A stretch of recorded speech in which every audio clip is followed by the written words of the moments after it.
Most gracious Father, we just want to say thank you. But Father, we give you the praise this morning. We worship you for who you are. Thank you. Thank you, Lord. Speak through me, Father. Help me to speak the truth unto the young ones. I just want to say thank you. Amen. Please, as you come on, you share. Share with your brothers and sisters. Share with anyone. You need to share. Share together and share. And now no pay Erade Emma Mebeka every two our young ones and a full. I told my come so for the past 2 months in here concerning a footio to young Colano, our youth. Erade the youth I told my come so free nothing baby 5 years in here. I had good for the youth. Erade church, I mean, I be brave ever youth to home.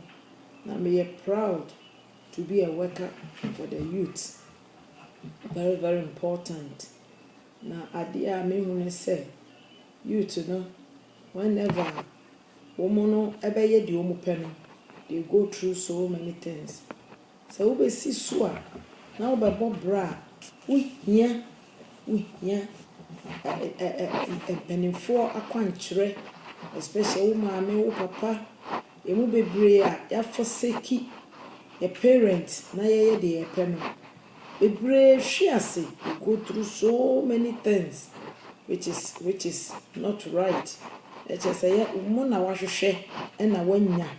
And now no pay me sell Obaswa, no invite it will be. Invite will be a share and maybe because a messenger, hear me pa, I'm a person in penny now, and calamity to you, ranty and kitty almost so. No, the person will be at me TB. My any English will power to me. I call it for sure. The timeline will be whom I will hook off YouTube. I'm a Lucy will be whom. Intino Okokosha, in an ababo. Na what ye now, so the above bra. Very, very, very important. Until a nano pay is so ye be Proverbs.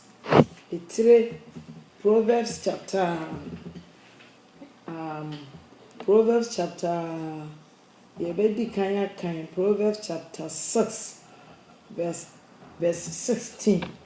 Proverbs 6:16.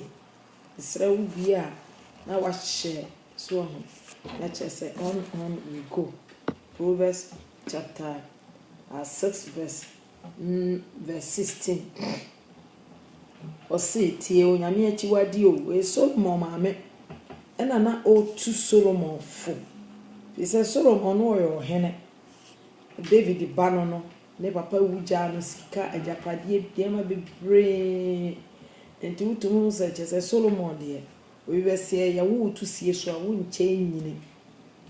Solomon ya wo no tu sie so ebra ne papa David wu ya obedi ade a chesa akola isi so wutumu se o si so pa na yenhwe enema esisi wo Solomon abra boma ne maame edi ahumtie ekasa ye tie na Solomon aware ma bebre na ofa mpanafo bebre no onom nsa obobra boni oye niema mfata so ti ase chese ye jana egunya de ye jana de enti no amre no wonya aye enti na chese Solomon na wonyini arrogant no wonyini proud enti no fi say bibie ni ho obetimi a take control bibia but Erade kire ne say wo firi onyankopon na ase a eniema eba wabrabom enti abribia ya mene menkola akasa me ka che mo say ade bi wo hono mo a entwe ma ne ma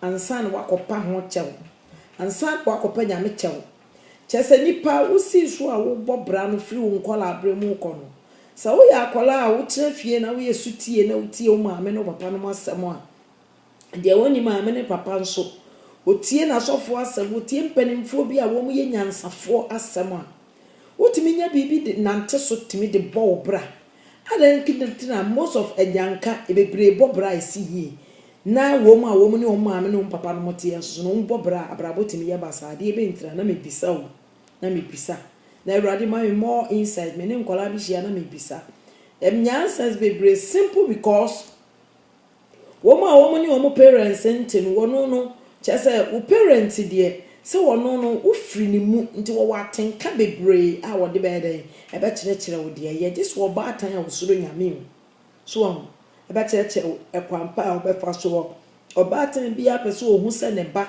wo firi benkum akogina nifa eye oba atan bia fe me hu me bai na oba me nchen a me hwe na appearance number 1 na tade ne ne pabo akora hye no kora akire ne se akwala no na ni abre so obebobra. Number 2, ne kasa. Number 3, the way I will see embracing nipa. Eni gie woni mu. Eni gie na ni gie e kire se me bai odi bra papa line mu na wo ye. The way I will see embracing niema sifa. Eni the way anenti ase esitie. Eni the way I will ba wo nchen na ni gie. So e kire se wo ba no wonnam kwampa pa bi so. Akola bi okone maame nchen ya na ne nyi no hu ne maame a wo dwane no e se wo mobra onam kwampa so na ade a se ye mma ne nyina yufu ne nyina timi hu ne se bra bia wo bobia no se de o papa no maame de eda wo mani mu twan wo mu no saa na wo so ebeda wani mu atwan wo enti mo pen we se so a mo sisuo no mo pen we ya mo sisuo no mo hia se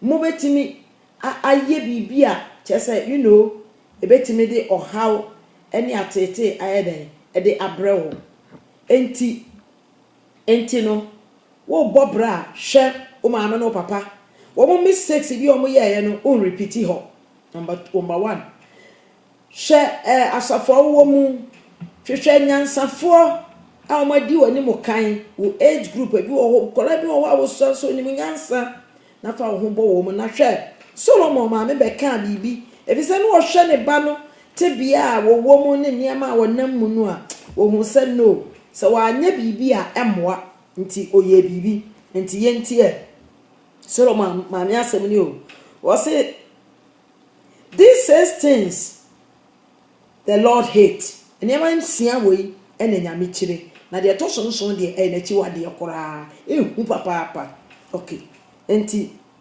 yes 7th are abomination to him a proud look akola wo mu ade ko yo so hwe nipa obo wo mu ade wo hu nipa de wa obesi ahwe nipa no ni behavior ni appearance how to receive said the misika ye no ekora kire sa akola wo mu ade to obia mpanimfo nyina reject no so enti na maame no obata na ne so mo hye no na wo kire no ne ba no eniema wo betimi aya amanyame ani age ne ho na niema anyame mpe wo ka kire no hwe obata papa no okay na a lying taunt akola wo di nkontompo wo twa nkontompo tese wasi so sa wo ya abranti anasa ababa wa na wo si so sa wo bobra na wo de nkontompo esi wani so a kai hu sa wo nko ba bia hallelujah unti bi nuru ba bia o because nkontompo na wo de esi abrabo no wo de edi abrabo nanim enti wo tumi nko ba bia enti na eniema ya basa no number 1 wunya oba papa bia ne nante number 2 onafofo kura bi papa for number wonchen na omukọ because nkan kore number 3 onipa bia panimu bia obekọ ne nchen bia so opo asam opo yusu but kontompo nti onfa nko ba bia number 4 oba papa bia dru nchen a wodwane efisa wo ye kontompo fo nti akohwe abaafo na wono menante afa wanhwe ya na wokoye gay na wokoye lesbian utuban nti o suban no nkontompo nti na yenhwe nkontompo ade a ayi John ka ewo nkontompo ho John chapter 8 verse 44 John chapter 8 verse 44 yebeka nkontompo ho asam ade anyame asam kafa nkontompo ho a chese wo bitimi twa nkontompo ama na safo ayera twa nkontompo okay John chapter 8 verse 44. Okay, yenti ho no man. Nkontompo. Papa maame no ka kire ne ba ne se nkontompo so ade nyame mpe, nyame wo mpe. Yes ya enye yes, no enye no. Let your yes be yes. Thank you, mame. Mame Raba. Thank you. Akosia. Ete onka che nyame nhira. That's pa. Nkontompo ade nyame mpe, onyankopon chiwade kese. Tie John chapter 8 verse 44. Was you are one, you are of your father. What's our papa? And John Kano. You are of your father. The devil, papa, oya bonsam. What is that? Obi otwa nkontompo no. Nyame yi wo papa ama. Nya wo papa worldly father or but where you was spiritual father amount. Subaya was spiritual father no nemu. Okay, of the devil and the desire of your father or bonsam awaye o papa nkontompo ni wo papa no na kuma mo bisadie of your father you want to do said your papa no na kuma mo bisadie ni nkontompo de o te san no nti said ye wo ye no sa na won so wo pasa wo ye den won so wo pasa wo ye den won so wo ye so ho enti no tie de ekoswo ha was he was a mother from the beginning and does not stand in the truth. Efina shasi nyina nkontompo no watwa saa okotwa nkontompo kodana ekodada if okotwa nkontompo ekoka kire Yesu se wonto no behwe fom na obeye chese nkontompo na brabo nyina ye nkontompo se wotwa nkontompo a wosafo ina se wotwa nkontompo abrabo bie ni wo a ebetumi abo abesi wiye enti me kasa kire youth enne mesraw obi obeba so bia invite youth bi no metie akole biara abante na ketese bia wati so wodi nkontompo esi wani so no nko ba bia you will just remain there. Listen. Okay tie was he was a mother from beginning and does not stand in the truth because there is no truth in him. Won nyina nokura so efisa nokura enye den enini mu enti Satan woni nokura da enti ababa ani aketesia biara wasi so a wose wodi nkontompo ana wodi be hye abrabo ase no ohin Solomon maame afutu a wodi ma ne ba no no na metufo se me ma wo maame ne me ba no me dɔw na me tufo me ba no warefo me dɔw na me tufo wose bonsam eba onyina nokura so fiso wono de wotwa nkontompo saa because there is no truth in him. So I say, and I want to also say when he speaks a lie, he speaks from his own reason. And to abonsamo I ni be biara woni ni be san abrantia na ketesia biara wo ba chance ese wo be bobra wa bra bo nyina ya me I no wo papa ne bonsam unko ba bia. Everybody needs somebody obi ehia obi enipa akola biara wasi so ma adofonom wo hia obi a wadi woni mukan. Amen. Obi a wadi woni mukan fisa papa ne ma me yesi so no nya role models papa bia o enti utumo say ya sogo wo life papa enti baby a ye duro no se wo ma me anasa papa bia wo bo no ho modern duro baby said ya me no kasa ne ya wo be hu se sankrofo so mo di o man kasa experience nyame mo ade a ene na I must listen to them. Thank you. I wave unto you also. Mary Danso, God bless you. Enti Solomon ma me say wo a wo twa nkontompo no papa ne bonsam fe say bonsam de wonyina no kora so won kan no kora da. He speak from his own decision. Okay, and to us was it for he is a liar and the father of it. Wo ye nkontompo wo ye nkontompo aja. It is a way a branch aketesia no wasi so be bobra wa ware mu no kora na esa wo de ko. Enti nemo warrior na wotwe na warrior na gubu so mensi acha kura afe wo ba ko ha na onufu ya tie agubro ni wo socks be ma na be ye nufu no bro ni wo socks no oja wo hoko because enkontompo asha wo ma wo kunu so twa enkontompo nti esa wo se emfa enti tie de ekoso ɔsɛ wɔnka